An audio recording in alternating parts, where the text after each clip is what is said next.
September 1998 was, no, the world is now systematically trading against us. There's no hope. There's no way out. And then when we called the Fed, because we knew more about than anyone, of course, we absolutely did not expect a bailout, and we were not asking for a bailout. We said there's no way the Fed's going to bail out a hedge fund. I mean, come on. But we just being good corporate citizens. We're like, man, this is a problem. We ought to let them know before it takes down the world, because that was in the process of happening. And I'll never forget Peter Fisher, who was head of the open market desk at the time, and Dino Costa's right hand, and Gary Gensler, who was assistant secretary of the Treasury. Now he's the head of the SEC. These guys never go away. Gary and Dino and Peter came up to Greenwich and sat with JM and me for 6 or 7 hours. And we had computers, of course, but we had printouts of the positions. We just went page by page. And at the end of this, hours long presentation, Peter Fisher, his face was white, and he said, blanched, and he said, "We knew you guys were going to take down the bond market. We didn't know you were going to take down the stock market." Because we had $15 billion of stock positions. We were the largest risk arbitrager on the street. Nobody knew that. Like, hey, you guys are bond guys. What are you doing in the stock market?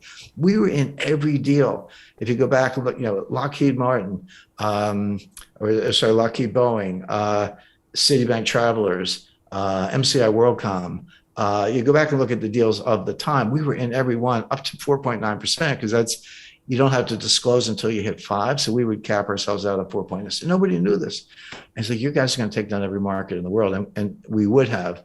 So that's when they went back and had breakfast with John Corzine was head of Goldman Sachs at the time, and Sandy Warner at JP Morgan, and David Kamansky was head of Merrill Lynch, and they sat down and cooked up the bailout. Then there was like no sleep for 5 days.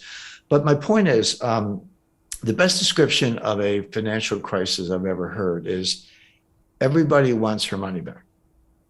Like, that's the easiest way to understand it. It's not like, this asset's bad. I'm out of this, I'm going into that, or I'm rotating out of this sector, getting into that sector, or no, it's like everybody wants his or her money back now.